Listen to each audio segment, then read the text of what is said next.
కేంద్ర మంత్రి కిషన్ రెడ్డి మీడియాతో మాట్లాడుతున్నారు. లైవ్ లో చూద్దాం.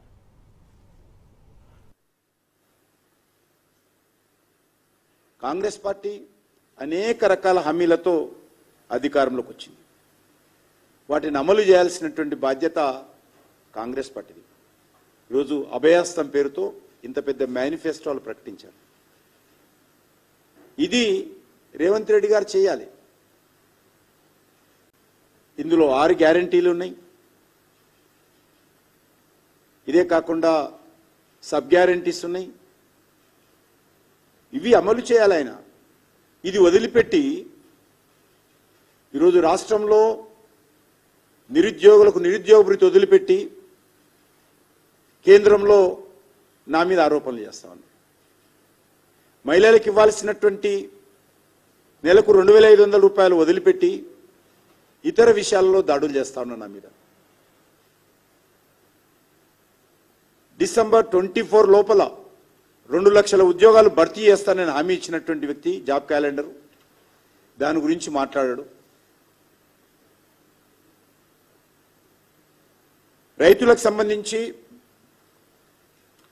ఏవైతే హామీ ఇచ్చారో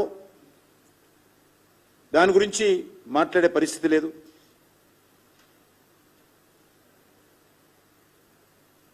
ఇందిరమ్మ రైతు భరోసా ఎకరానికి 15,000 రైతులకు, కౌలు రైతులకు 15,000, రైతు కూలీలకు 12,000, 10 పంటల పైన 500 బోనస్, అదనపు బోనస్.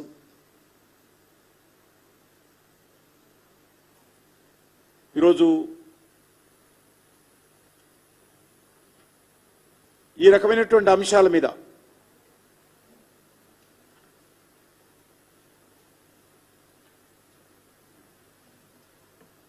ఇల్లు లేని వాళ్ళందరూ కూడా 5 లక్షల రూపాయలు ఇంటి స్థలము, విద్యార్థులకు 5 లక్షల విద్యా భరోసా కార్డు, పెన్షన్లు 4,000 రూపాయలు. వీటి మీద ఆయన ఆలోచన చేసి మాట్లాడితే బాగుంటుంది. తన బాధ్యతను విస్మరించి తను చేయాల్సిన పనులు ఏ హామీతోటైతే అధికారంలోకి వచ్చాడో ఆ హామీలు అమలు చేయకుండా గాలి మాటలు మాట్లాడుతూ విమర్శించడము మంచిది కాదు.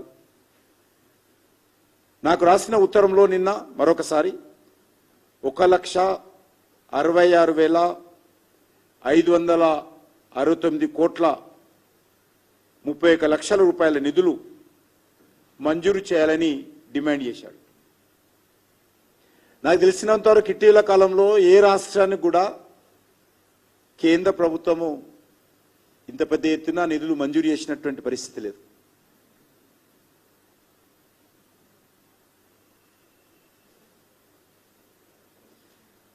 ఇన్ని లక్షల కోట్ల రూపాయలు కేంద్ర ప్రభుత్వం దగ్గర రెడీగా ఉండే పరిస్థితి కూడా ఉండదు.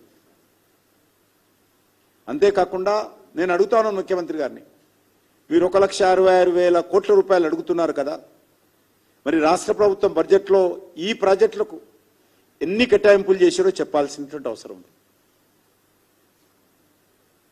కేంద్ర ప్రభుత్వం అడుగుతున్నప్పుడు రాష్ట్ర ప్రభుత్వం కూడా కేటాయింపులు చేయాలి. అసలు ఈ ప్రాజెక్టులో ఏదైనా ఒక ప్రాజెక్టు కేంద్ర ప్రభుత్వము ఎన్నికల ప్రణాళికలో పెట్టిందా? కేంద్ర ప్రభుత్వం ఎక్కడైనా హామీ ఇచ్చిందా?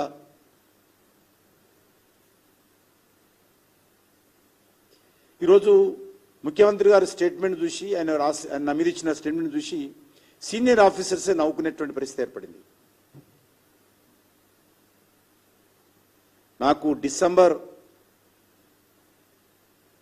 12వ తేదీన ఢిల్లీలో రేవంత్ రెడ్డి గారు వచ్చారు.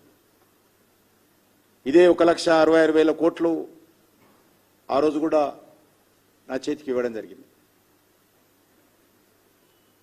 సీఎం గారు ఏ అంశాలైతే పొందుపరిచారో, ఏ మంత్రిత్వ శాఖకి సంబంధించినటువంటి వివరాలు నాకు ఇచ్చారో వాటన్నిటిని కూడా ఆయా మంత్రులకు విభజించి నేను స్వయంగా ఆయన